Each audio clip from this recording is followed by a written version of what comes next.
Okay, good afternoon, everyone. This is Reverend Kenneth Price on Sunday, September 1st, and I am here with Reverend Dale Blackford, and we've been doing a weekly Sunday afternoon talk on freedom from suffering. So I'm just going to keep this a real brief introduction. Dale and I started this ministry probably back in the spring. Name of our ministry is Two or More Are One. Website is twoormorere1.com.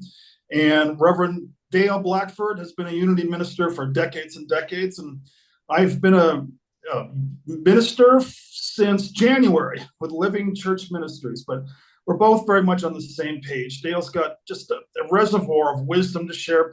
And it usually has, it's hard to describe Dale. You know, he talks in very advanced levels, and you have to listen very carefully, which is what I do every Sunday. I listen very carefully, and these I think they're talks. I don't want to call them sermons. Always come to a very important message, and that's why I like doing these with Dale. I've known Dale for about 15 years, and he actually pulled me out of a very dark place about 15 years ago, or Jesus spoke through him, and so we've been friends ever since. So I'll just keep the introduction real brief. Dale, it looks like you're in the park this afternoon. You're in San Diego. Well, I'm excited. What do I get to? What's going to come through this morning or this afternoon? I'm just curious what's going to. Well, I'm in a busy place. It's as I can probably show you a little bit of the beach area, and there's a lot of people out here on Labor Day. I recognize that. Yeah. How many Pacific Beach? Is that where you're at? I'm at Crown Point Okay. Beach. Yeah, the Bay Area there. At any rate, so let's see. What's that about? It's my finger doing that. Okay, get it off that. Why am I getting a? Just a second. I'm getting a. So the challenge is also lots been going on. I've been moving and I'm on my phone. I usually don't do this on my phone, so I'll have to be holding this here. But it'll work out. It'll work out. Today, I don't know. One of the things that's been really striking me is like this move that I've been going through, and just a lot of stuff about. I think I mentioned this. Maybe I even mentioned it before in one of the previous podcasts where. I've been moving us from my partner and I I take care of this woman that she's my partner, I call her, because we're not married, but we're close, and I've lived with her for like 12 years, and she's very ill, almost an invalid. And we're moved from a 1-bedroom apartment to this other high-rise apartment in San Diego. And she and me, when I move, I don't really usually I just get rid of all my stuff. I don't really like to have a lot of stuff, but she likes beautiful stuff. So the move was about moving it. And to do that, I saw what kind of attachments I had through her to all this stuff. And very stressful to see it all and realize, the attachments that I had to it, that I was moving it. And I guess that kind of brings me a little bit to today about that, because the two or more one is really important to me, and I would hope at some point we get some people on this line or something, because but it's good to be on with you, Kenny, because that's two, where there's two of us, and the principles and stuff we're learning we're really at a place where we need to learn them together, because that's where the ease and the gentleness and the bliss can come in more so than the individual. The individual perspective of letting go of attachment right now, and especially being an American, being in Western society, is really, really painful for almost everyone, because we as a society, particularly Western society, are so attached to so many things, and our attachments are what cause our suffering, because that's what we're investing our energy and our sense of self in, are the surroundings and the things that we have. And we're not designed to be that way. We're designed to be free and to really move with insight, to move with in the moment, and have the moment provide for us in the moment, So everything is new and fresh, and we're designed to take it in, take it in and let it go, like breathing. Breathe in, breathe out. And that's, Jesus was like that. He was a breathe in, breathe out guy with the universe. That's why he didn't carry anything with him, and he didn't concern himself about anything. He just picked it up when it was near him, and he set it down when he was through with it. And that's our challenge too. That's why I say, as an individual, as a group, we can start looking to explore that, because together, that's very possible. We can see how that's possible. That's kind of like it's not just a better step, as a simpler step. It's more harmonious because we're really acting as one, rather than acting as a pretend one, as an avatar that we call a one. I was thinking of scripture today because I go to this church that they don't teach. It's a Methodist church. It's a nice church, but they don't really teach in principle things that I really practice much, because it's just all kind of still caught up in ritual and tradition of the Christianity, and all about worshiping and basically Jesus saving you and stuff like that. But I go because they're wonderful people, like everyone is. And my partner grew up in Methodism, and I just sit there and I soak it in, and I do what, I'm in the moment of the service, and I hear everything in tongues, which everything is. And even if it's more akin to what I believe, it's still in tongues. It's still in tongues. It's less than. It's not the wholeness of anything. Can you elaborate on that a little bit? When you say in tongues, I mean it's not you can't hear it, or you're hearing a message that's under. Well, it's all couched in belief. It's all couched in filed beliefs and memories and expectations about what meanings are. And the reality is, we have to let go of meaning. I mean, we have to let go of meaning, and in reality, this realm is a sensual realm. It's not a mental. I mean, it appears to be a mental formed manifestation realm. And that's something we've been doing. We've been trying to make that like a painting, but in reality, this thing is a sensual realm. It's like we feel it. It's about feeling. It's about experiencing it through feeling, through our senses, and not making meaning out of those senses, just feeling it. So that's when things are more clearly and freely whole. Is when we're operating in that sense of feeling and sensing, of how we respond to what is right before us, and not what it means, not what we should do about it, but how it feels and what our experience is of it, and noticing that in the moment. It's all about noticing, and noticing sensation is important. But to notice sensation without meaning, or without intention, or without expectation, that's the thing we're really locked into right now. And that's why interesting, and I forget what the scripture is in Matthew somewhere, and I think there's one in Mark too, where Jesus talks and he says that he didn't come here to bring peace upon the earth. He came to bring a sword. And he talks about how families would be divided against themselves, et cetera. Mothers against sons and daughters, and et cetera, et cetera. And for the most part, Christians have kind of steered around that, but it's really true, because Jesus did come to bring a sword, because he really came to bring us to the point of cutting loose from expectation, and that is a sword. That is not an aha thing. I mean, the aha is the attachment we have. We know that we're attached, and we know why we attach. We know what we've bought into, but we don't see that we can actually let that go, or even face the realization that we need to let that go and have to let that go. We don't even want to look at death. We don't want to look at death. And the primary reason we don't want to look at death is because intuitively we know when we die, we actually do that. We let everything go. We let it go. I mean, you cannot hold on to it to die. You have to let it go. And we know that.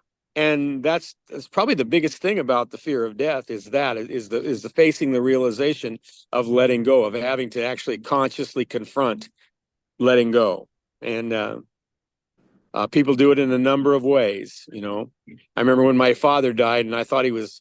He went in for surgery for, I don't know, 6-7 hours, diabetic surgery, lost his leg, and came out of it. And I saw him. I've said this before. I saw him about 11 o'clock that night when the family just stepped out of the room, and the first time in my life I'd ever seen fear in his eyes and his voice. First time ever.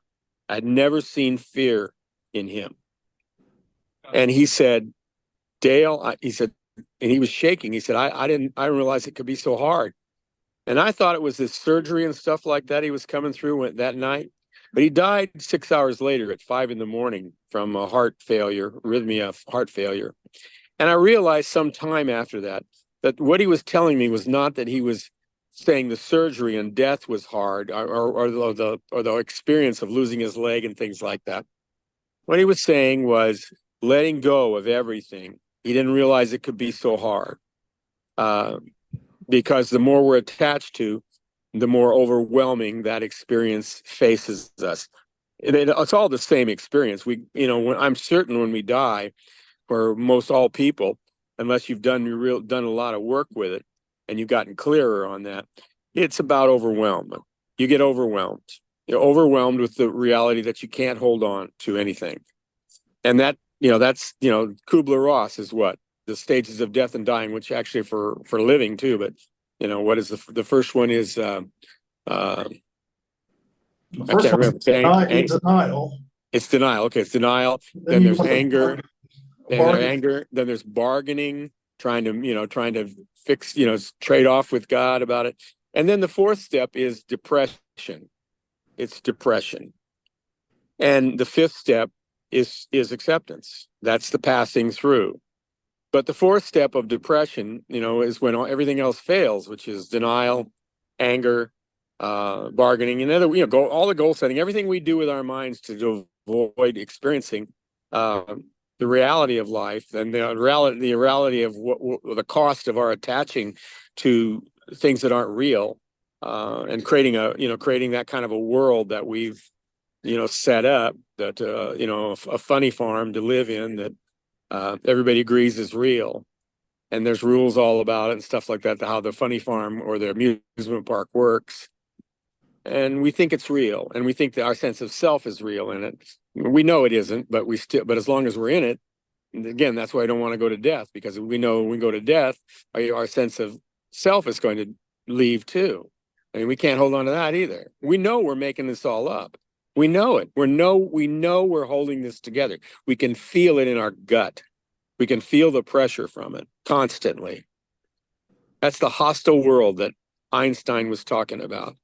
And the friendly world was the one of letting that go.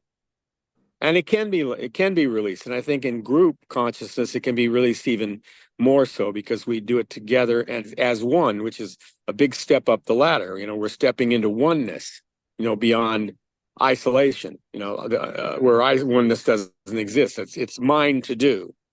Who's mine? Who's me? There is no me or mine. There is I am. There is I am. And we don't want to face that while we're in the world. Like people listening to this podcast, some of the stuff I'm saying right now, when you say it's heavy, yeah, it gets heavy, because I'm talking about realities that people don't want to face, and that yet they do face it. Everyone faces it when they die. Everyone faces it. You can't get away with not facing it. And we all successfully move through it as well too. That's an interesting thing. Even though we don't want to face it and we think it's overwhelming. Well, it is overwhelming, because it's overwhelming nonsense. And we finally get it. Everything in this world, when we get overwhelmed, so whether it's alcoholism to bad relationship or whatever, jobs that we don't want to do, they end when we come to the realization that we're in some way that we can't manage it, and that we're okay if we don't manage it. That we're actually, in fact, we're going to be all right if we just don't do it, because we can't do it. And that's when you can let it go. When you say, well, how's this going to work out? And you go, you know what? I surrender that. I don't know how it works out, because I think it works out in the way that I had planned, and I can't manage it. So it'll work out the way it works out. Will I be okay? Will I be fine? However it works itself out. whether it looks to the world like a blissful situation or a cosmic, a foobar. I mean, will I be okay? And once you get that, you realize you are okay, and then you can let go of everything, and then things become miraculous. Things actually do work out in not the ways you plan, but they work out in ways far, far greater than anything you were attached to. You start to see it move because you're free. You're free. And so when Jesus was saying that he can't, this is the thing. Nobody wants to look at that. That's why people want to worship Jesus rather than follow him. Because if you're going to follow Jesus, you're going to have to get into this.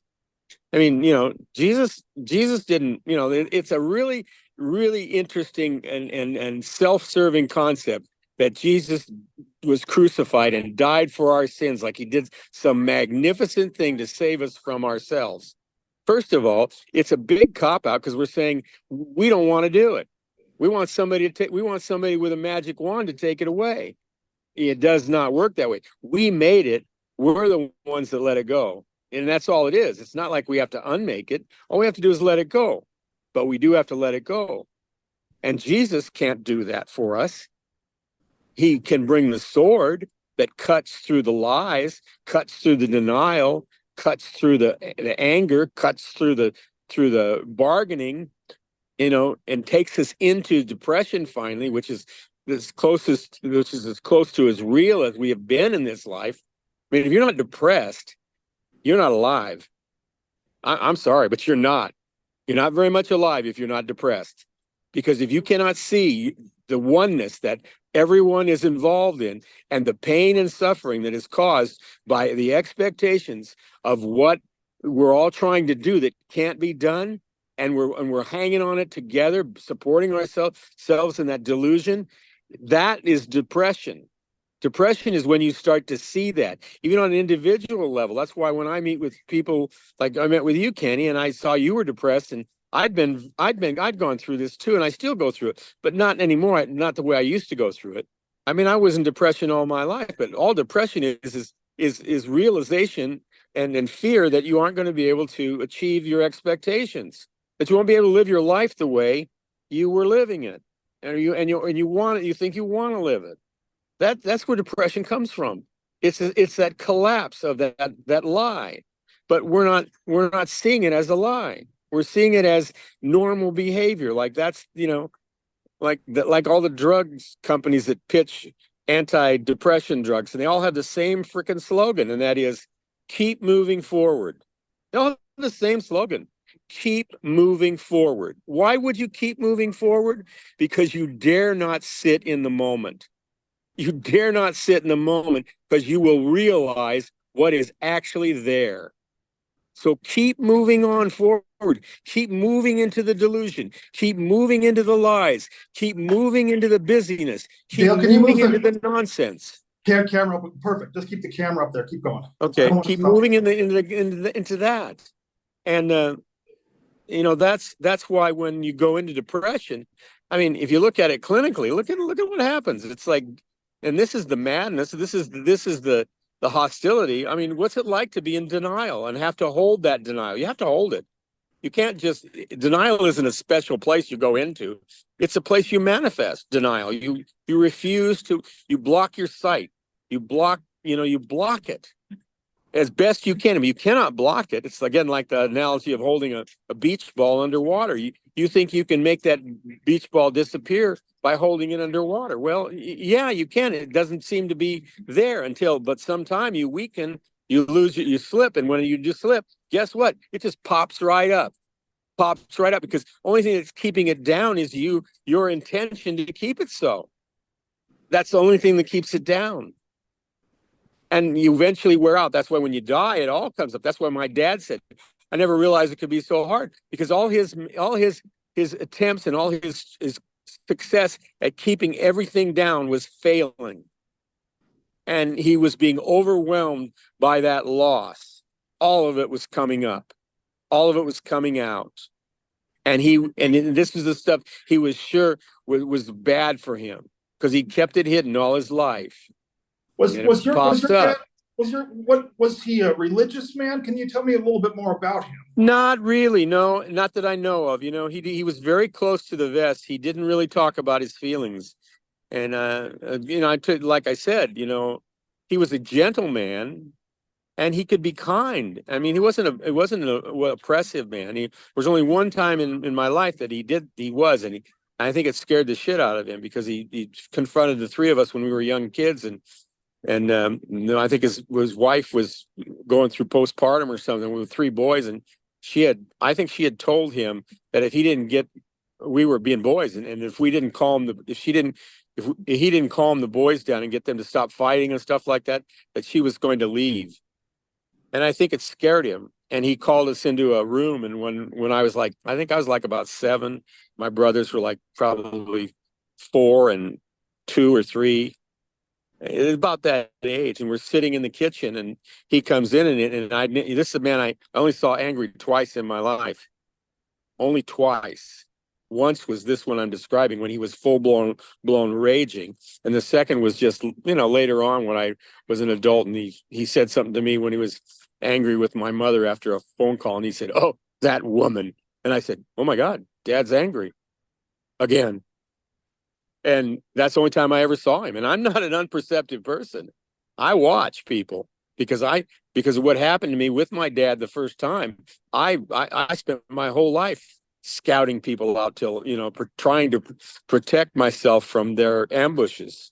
So I was always reading them until later on when I started going, and I still read them, but I do, I let it go. I see that I'm reading and I go, "Dale, you don't know what you're talking about." Anyways, my dad's in there, calls us in, and first thing he does is I remember this we're sitting down in the kitchen and he smashes his hand through the wall. And he said something to us like, and I'm the oldest son, and he says, if you boys don't get your act together or something like that, or you don't straighten up, someone's going to be leaving and it isn't going to be us. He threatened to get rid of us. At that age, he threatened to get rid of us. And a lot of things happened to me physiologically from that after that, which I'm not going to go into. But my dad, that was my dad only showing anger once, and then he showed it later on, maybe in his early 60s, he showed it. I never saw it again. And I only saw fear once, just once. So that and when he died, he had to let all that go. He had to let go all that control. And it drove him kind of mad. In his later years, he was doing things that you would never imagine he would do. And he was stealing things.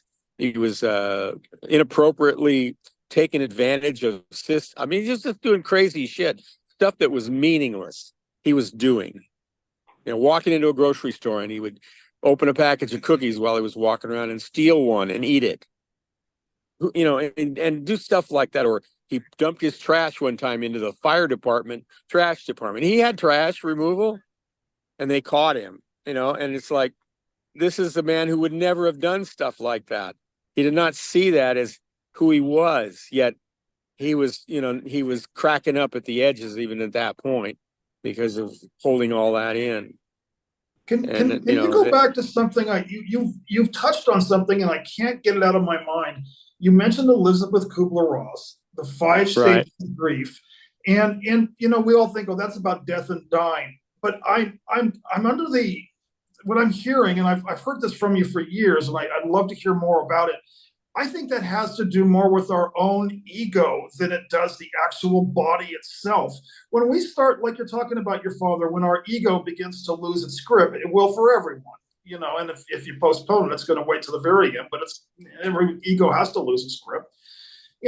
Is this depression? And I heard it, I got it on film, it's recorded. You said this depression is normal part of like an awakening process because our ego just can't hold on anymore, and maybe it's been our friend for decades, half a century, maybe even longer than that.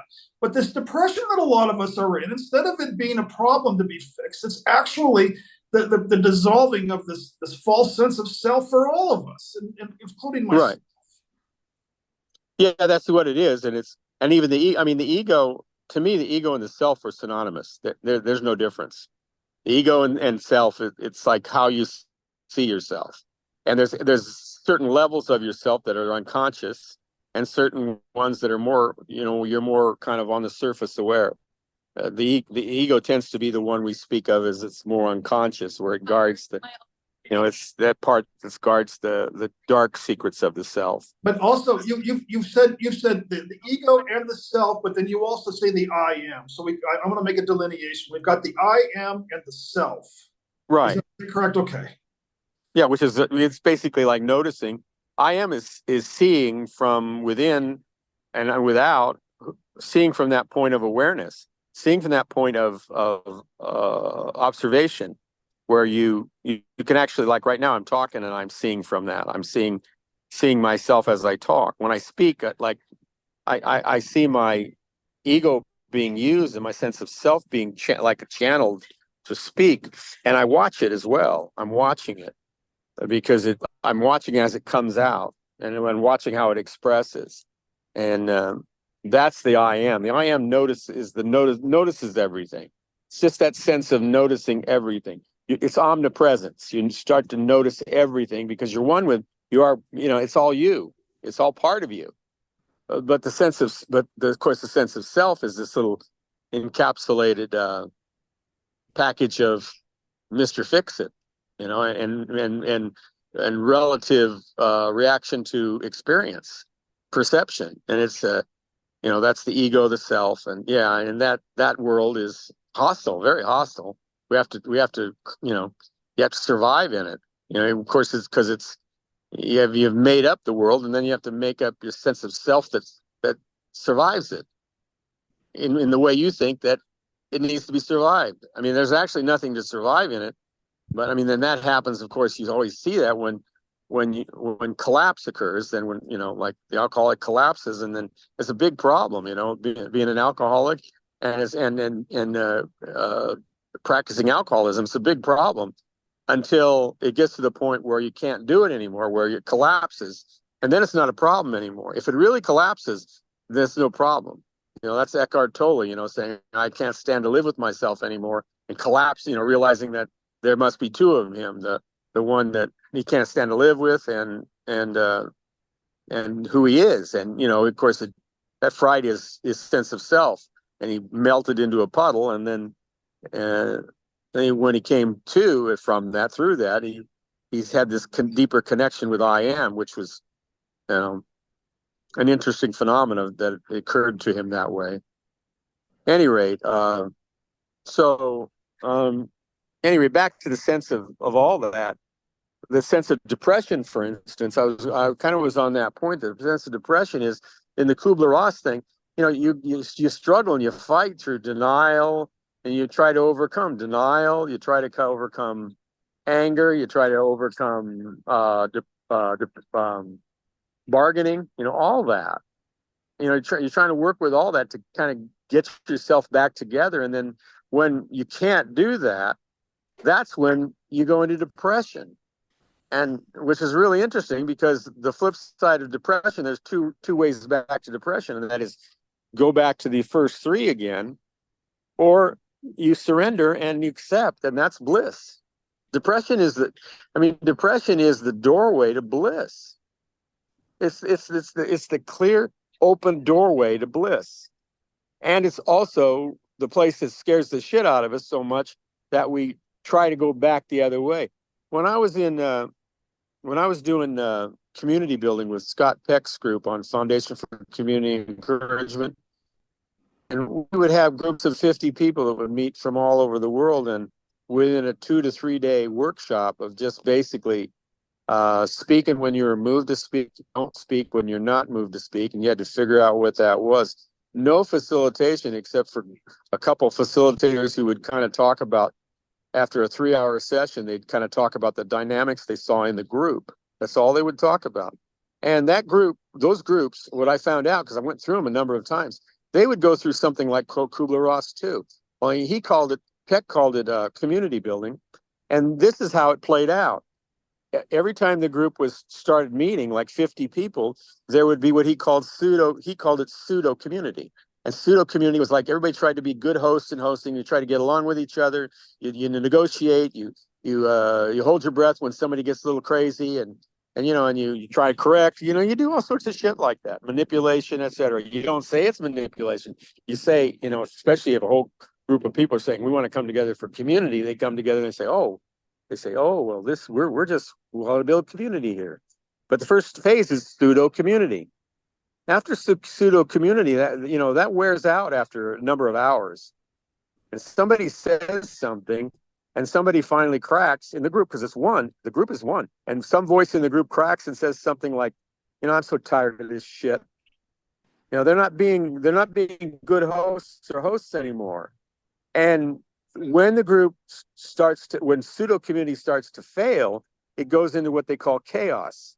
It goes into chaos, and nothing makes any sense, and anything can come out, and everybody starts feeling really crazy, like there's no control. It's anarchy. And then there's two ways to come out of chaos. Only two. One is, and this is what happens in the workshop. It's the hardest work because it takes most of the time, is when a group goes into chaos, what they try to do is they try to reorganize back again into pseudo community. You're starting to see the self kind of concept this, because what happens when an alcoholic fails in chaos, they try to reorganize themselves into a better sense of self. That's what they try to do, or a group into a better pseudo community. And they try to maybe create some rules or something like that. But of course, there's nothing in the community building process that says rules should be obeyed or ought to be obeyed. Anybody can say or do what they want. So it goes back in there, bounces back and forth a number of times like that, because pseudo community starts to fail faster and faster. Just like in our lives here, as a sense of self, as we get older, our sense of self starts to fail more and more because we don't have the energy to keep doing it. And we've already been there and done it. And we realize that we're just lying to ourselves by thinking we can actually manage it. Well, the pseudo community goes back and forth. And once they're in pseudo community, it starts to fail again. It goes back into chaos. People's voices get crazier and louder and uncooperative. And it just keeps bouncing. It goes back into chaos. And then from chaos, there's attempts again to bring it back into some sort of pseudo community until it finally cannot do that anymore. And then the group has to go the only other way possible, out of chaos, because you're going to get out of chaos. You have to get out of chaos because chaos, emotionally and perceptually, is intolerable as it deepens. And it deepens because of the perception of it, not because it's a reality, but because of the perception of what chaos is. The step, instead of going back to pseudo community from chaos, eventually it ends in something quite extraordinary happen in the group, where the group goes into emptiness. It dies, or dying. And that's very much like depression, but it happens instantaneously. When a group goes, this is interesting, when a group goes into that, it happens instantaneously. It's like somebody says something extraordinary. The group experiences a sense of group insight they've never seen before as a collective, and it moves into emptiness. And from emptiness, it immediately moves into authentic community, which is oneness bliss. When a group goes into authentic community, people who were warring, they drop all their weaponry.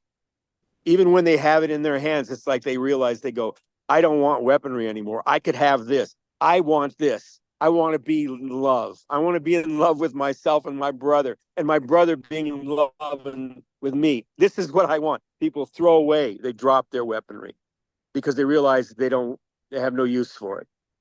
All right. That's the process of community building. It's the same process of Kubler-Ross too. It's the same letting go. And we're going through that right now as a consciously. I said with Teilhard de Chardin, he predicted this I don't know when he wrote Phenomenon of Man, the 30s or the 40s. He said this would happen, that we would basically, the next step in evolution would be this sort of a collapse where we would move to a collective I am. We would move into a collective I am. And the collapse would come from from increases of population, closer proximity in consciousness of each seemingly perceptive, just determined to be perceptive individual. Every determined to be by perception, an individual gets closer and closer and closer by everything. The way the world is shrinking, and just by more people. And yet, at the same time, while we're getting closer, we've created more and more sophisticated ways to isolate ourselves deeper, because we have to, because we're closer. If we're closer, we have to have societal ways to isolate that work, because there's too much oneness pressure on us.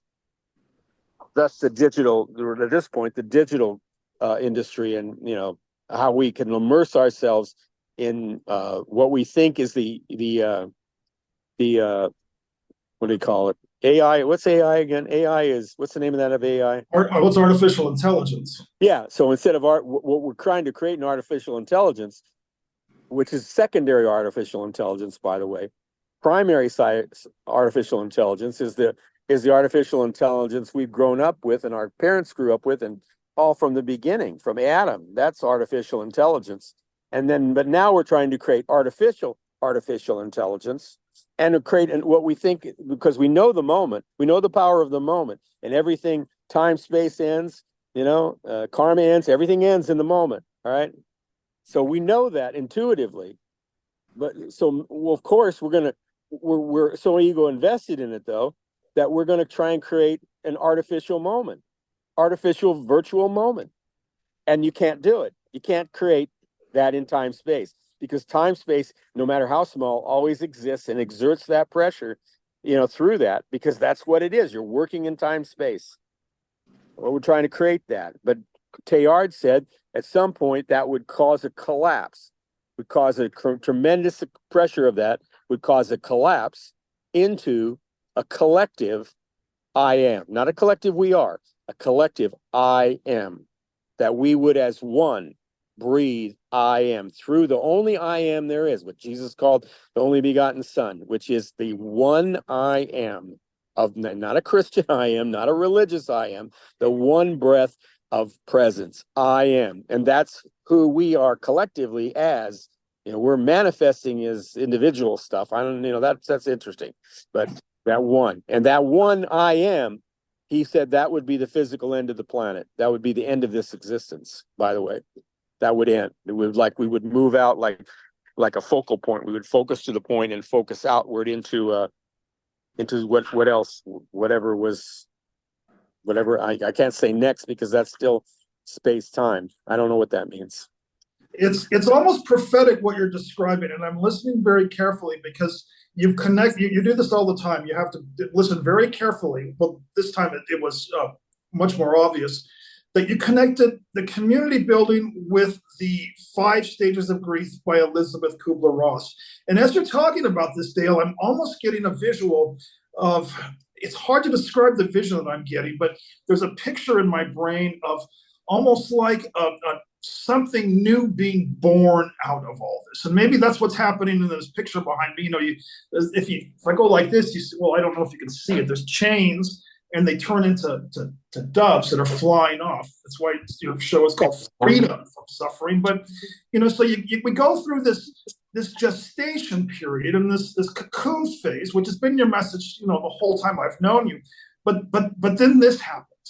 Something shifts, and then a new species is born, right? or we return, or the game is over, or something. I'm listening very carefully, because there's a very deep message in all of this. Yeah, and it in my experience with community building, every community building experience, it followed these parameters, but how it happened was all unique. But it still followed these these points, these breakthrough points or whatever. But you know what happened each time, that every time the group went into community, you know what the first thought was when we went into community? What was the first thought? What can we do together? I want to do something with you, all of us together. Everyone was in that space. Like they wanted to do something in this world together, paint a barn. And I'm not saying save the world. And there was nothing like that. It was like paint a barn, build a bridge, whatever you want, some task, go to task to do something together that we could share together for the joy of expressing ourselves together in this awareness and this oneness of who we are together. It's like moving as one body together. That was where we wanted to go. We wanted to go, and community building was a powerful experience. It had its limits because, again, it was created in a laboratory where of pressure, and but that's the point. It's like it created people like me and others that breakthroughs that in awareness that because when I see when Teilhard was talking about the breakthrough of into the I am, the way I see it is there'll be a number of people like myself and other people who are aware of this and have actually started moving towards that conscious surrender, and there'll be holding point. They'll be holding point, and I don't think it's the 100th monkey kind of thing. I don't think you need a big percentage, and then when it happens, it'll just be a massive shift in consciousness, a massive shift from little me to oneness. Can I stop you for a second? When you say Teilhard, is it Teihard? I'm looking it up on the internet. I believe it's Teilhard. Yeah. Okay. Teilhard. It says here, was a French Jesuit Catholic priest, scientist, paleontologist, theologian, philosopher, 1881 to 1955. That's the dude. All right. I want to be on the same page. Okay, let me read this real quick. Was a French Jesuit Catholic priest, scientist, paleontologist, theologian, philosopher, and teacher. He was Darwinian and progressive in outlook and the author of several influential theological and philosophical books. His mainstream scientific achievement, including taking part in the discovery of Peking Man, his more speculative ideas, sometimes criticized as pseudoscientific, have included a vitalist conception of the omega point. Along with Vladimir Verdansky, they also contributed to the development of the concept of the new sphere. I've got my research to do. This man sounds well. The only thing that there's kind of scientific talk. The omega point was the point he focused upon where transition from perceptive consciousness to I am as one was actualized at the omega point. That was the physical end of the universe too. The physical mental end of the universe. It's interesting because as you've been talking, Dale, I couldn't find the word until I read this man's biography, and the word specifically was omega point. And then I'll have to go back to research the word noosphere, but I'm connecting the dots. So more dots have been connected. Keep going. Yeah, but there's some Unity people. If you can get a hold of this, there used to be a film strip that was created by the Phenomenon of Man Project. We're talking over 50, I don't know, 50, 60 years ago. And a lot of Unity people were involved in that, where they created this film strip that really is by picture and words. Lou Ayres narrated it. They broke it down, the book, The Phenomenon of Man. That film strip was called Survival. And that was when I saw that. I mean, because if you read The Phenomenon of Man, it's kind of like what you just read. Unless you're really up on your science, you might not get it. But the project was for scientists to turn it into something where people could see what he was saying. And if you can get a hold of even the booklet on survival, it will spell out what he was saying in The Phenomenon of Man. And his other books said those things too, but The Phenomenon of Man was really about the evolution of consciousness to where it was coming from and where it was moving to. And, he's a powerful teacher, amazing being, very, very, very aware. I mean, I consider him, and he's one of my teachers, he and Jesus and Krishnamurti, all my teachers, all my Well, teachers passed on before I could talk to them physically, but they're you're part you're of them. you're sharing about men who were before their time, and let me jump right in, Dale. I don't even know. I might have to edit this off the call or edit it off the recording, but I'm just going to say it between you and I. Most Unity Church services bore me. I'm here at Namaste. I'm Yeah, sorry. Most of them bore me because it's a repetition of love and light and proclaim this and proclaim that. And Dale, sometimes I just right. can't do it. Now, you're a unity minister and you're sharing with me a Jesus that they're not talking about down there.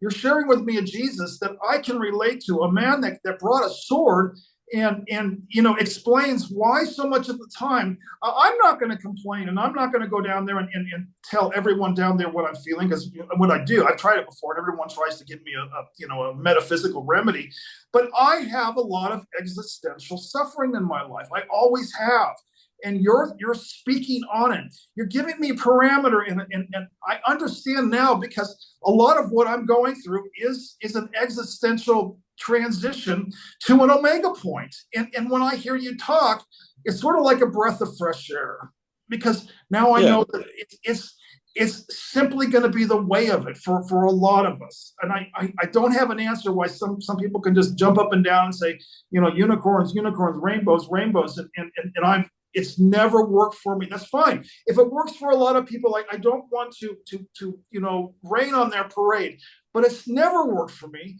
And that's why you and I connect. That's why I listen to these. I record these and go back and post yeah, this is valuable material. I don't think it's for everyone, but to quote you, sometimes the majority only means that all the fools are on the same side. I think that came yeah, directly from yeah, you, by the way. yeah.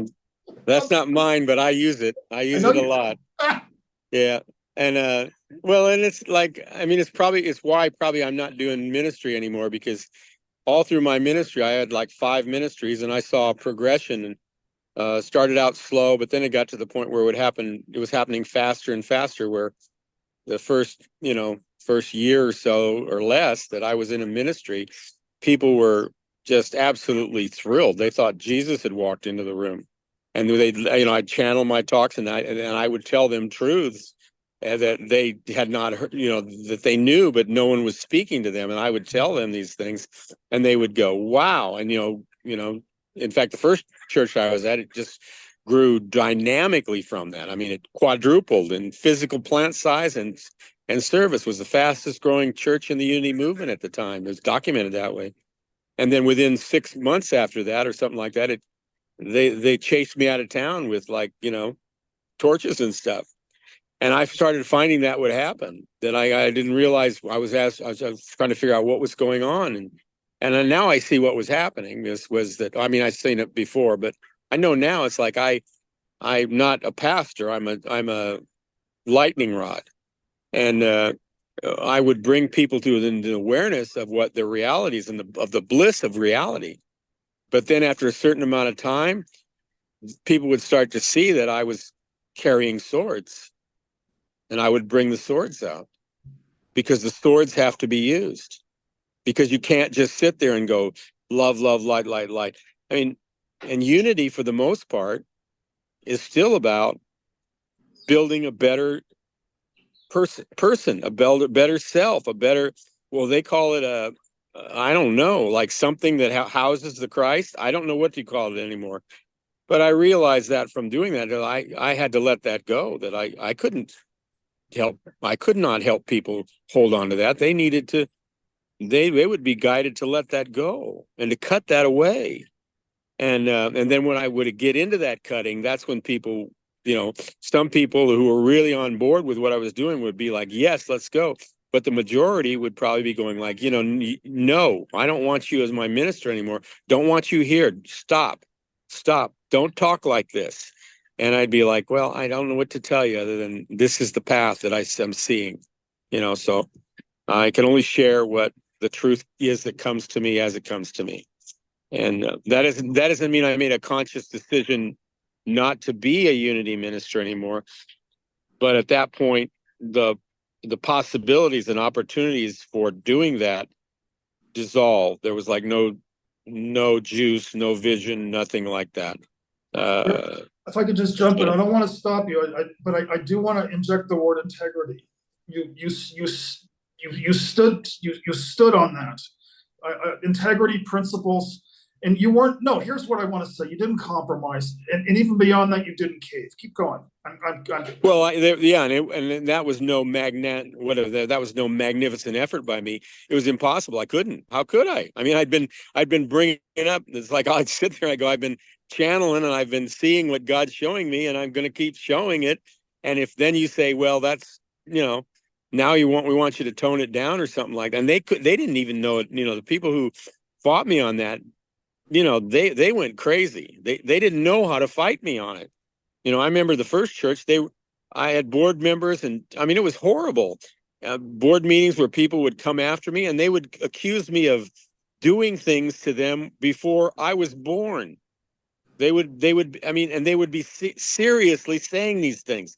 They were saying whatever it's like they were reaching for straws inside of themselves to say why this was wrong where we were. And I'm sitting there going like, at that point, if I could even known that, I would have said it. I didn't say it then, but now if I said it and I saw it, I'd say, we're in chaos right now. Do you realize that? We've come out of pseudo community. That's good. Now we're in chaos. And now we're trying to fight our ways back into pseudo community. Okay. And, and that's going to work, because what it's going to do is it's going to collapse faster. And then it's going to send us back into chaos again. And then we're going to go back to chaos, to that. And then it's going to collapse even faster.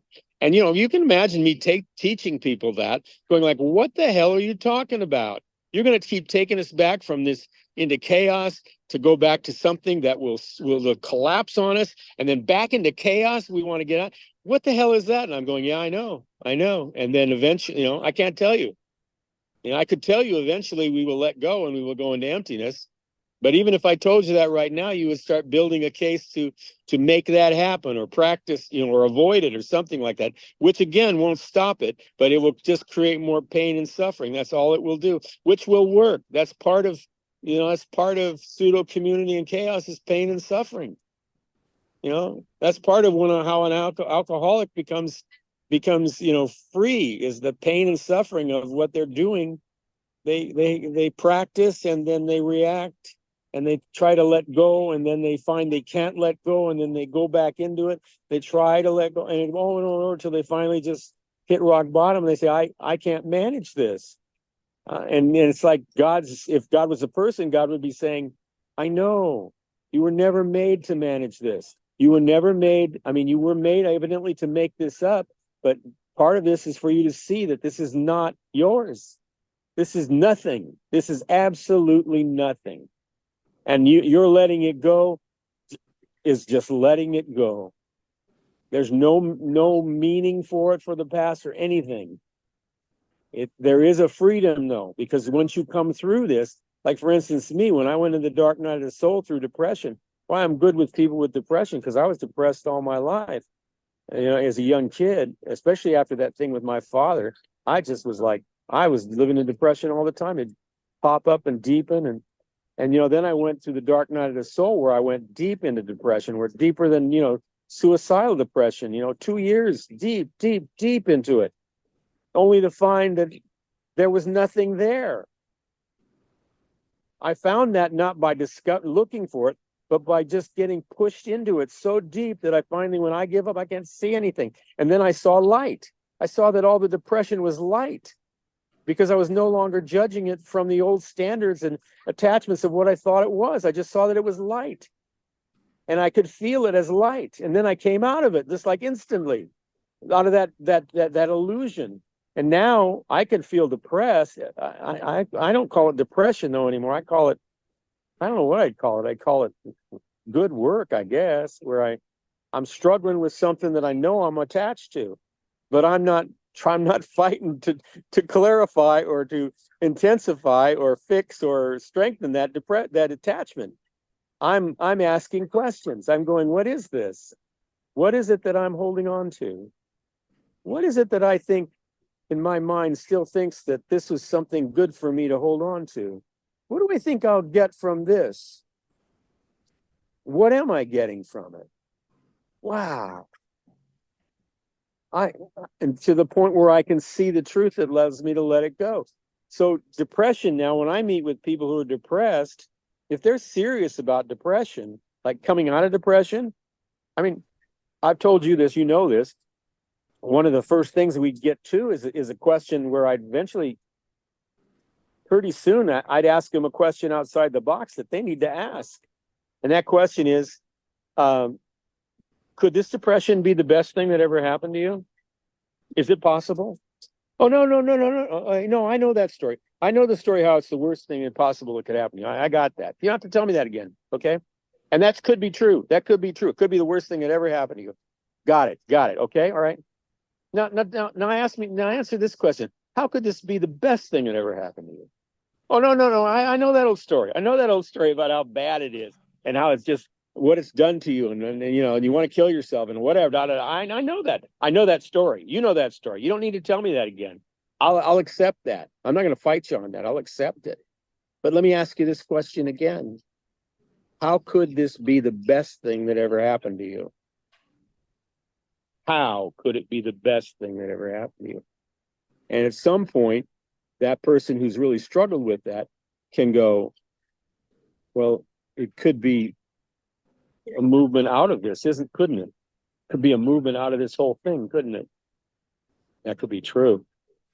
No more struggle with it. You know, no more trying to fix what you can't fix. No more trying to have what you can't have. And what could you have that you may not be able to see because you kept your mind so busy on trying to hold on to what you can't have? You know, those kind of questions, you know, when people can, you know, I go through that. So when I ask those questions of people like that, you know, they know I'm not bullshitting, like trying to give them some little happy talk about, oh, you should change your attitude. I'm standing in front of them, and I'm saying, this is what I do, and it works. It's worked heroically for me. It's working right now for me. Do you want to join me? I'm sticking out my hand and saying, come with me if you want. And you don't have to. Maybe you need to do more field work. Maybe you struggle with the illusion and the impossibility longer. That's not a bad thing. You know, an alcoholic drinks to the point where they can hit rock bottom. You know, it'd be nice if you could just say, well, so I could get out of this problem if I just drink, if I hit rock bottom. Okay, I want to hit rock bottom. Show me how to hit rock bottom. Spirit says, well, it's quite simple how you hit rock bottom. You just keep practicing the illusions that you believe. That'll take you to rock bottom. Is there another way? Not that I know of. No, as long as you're attached to something, you gotta work it out. You gotta work it to death. Work it to its death. What I'm hearing is very clear, and we got to start wrapping this up. But I think I got the message from this. I mean, this may sound hokey, but after 45 minutes with you on the other line, this anything far from hokey. It requires a miracle, doesn't it? It requires grace, because the small self simply can't do it. It requires, that maybe it's because maybe that's why there's a sun in the back, because it goes from chains to birds, and the sun's in between. What you've been describing this whole time, Dale, is what Jesus spoke of. He says this has to be grace. Jesus says you need a miracle. I think I'm hearing that. Yeah, and the miracle is available, but the only way you can have the miracle is if you get out of the anti-miracle. And to get out of the anti-miracle, you have to practice it enough till you really sober up and see what it is. Because until you can sober up and see what it is, and then it isn't like you give it up. It's like you face the reality of it. You go, I wasn't made to live in anti-miracles, and I don't have the juice, and I don't have the wherewithal to deal with this. And then all that's left is miracle. That's all that's left. Because it's, it's like the elephant. You chip away everything that's not elephant. And then that's all that's left is elephant. And it's not a hard thing. It's not it's not a complex thing. it is a hard thing because of the way that our minds have geared ourselves to protect the illusion, protect ourselves in the illusion. We're very defensive about it. We're very attached to it, especially in this country. Wow. You know, Dale, I just got to say, I was following a car today, and it just cracked me up. I thought this so funny. It was something like about, I forget what the company was called, it was about dogs, and on the back it said basically their mission was to heal puppies from abuse and their handlers. That was their business, was to heal puppies from their abuse and their handlers. And I looked at that and I said, only in America. Only, I mean, we don't want to deal with people who are suffering and, you know, incredibly and dying, depression stuff. But we got juice for unhappy puppies and their handlers. It's like, oh, okay, all right. I've got to let me just kind of as we're going to wrap up this call, I'll share with you what I got from this, and what and this is very difficult for me. And again, I may need to edit it out, or maybe I'll just say it. But you know, from a lot of this, this is why Christianity has never worked for me, traditional Christianity, because it just never worked. But you're introducing to me a Jesus who is offers a permission slip for a collapse. It actually says a collapse is necessary. So you know, you were the one 15 years ago. I actually said I was going to give this Jesus character a second chance, because the one that you're describing is not the one that that I was raised with, and that I'm hearing is I think it's changing. You know, especially with the Course in Miracles. But you're describing to me a Jesus who I can relate to. But again, I think I've got the title for this call, a sword. Because now I understand. You've been a Unity minister. So you obviously you went to seminary. I didn't. But now I understand what Jesus was talking about in the Bible, and why you cannot take it literally. Obviously, you're going to have to go into contemplation to see what he meant by a sword. But that was just made clear in this call. Thank you. I'm going to be pondering that. I want a sermon talk, whatever you gave, that I will leave thinking. And I'm sorry, a lot of the Unity services I don't leave really thinking, but now this afternoon I'm going to leave this one thinking, rethinking. Yeah. You know, one passing thought on Jesus. You can find amazing stuff in the Gospels on Jesus. You can find a bunch of crap too, but there's some amazing things that he said in the Gospels. But if you really want a crash course on the Jesus that I've got to know and love, Gospel according to Thomas. Gospel according to Thomas. Read that book. I mean, that book is like everything in it almost is. I mean, even if I say almost, because some of it I don't quite get as clear, but over the years I do. That is the Jesus that I know, is the one that speaks in the Gospel according to Thomas. And he's the one with the sword. He's definitely the one. He's the one that loves me and is my brother. And he definitely carries a sword. He definitely carries the sword. Well, anyway, Dale, I wish we could just go on and on and on. But the thing I'm grateful for is I've been, you know, I've said this to you, finally we're getting these recorded. In many ways, you're way ahead of your time, but so was this other. What was his name? Teilhard. Teilhard. You know. Yeah.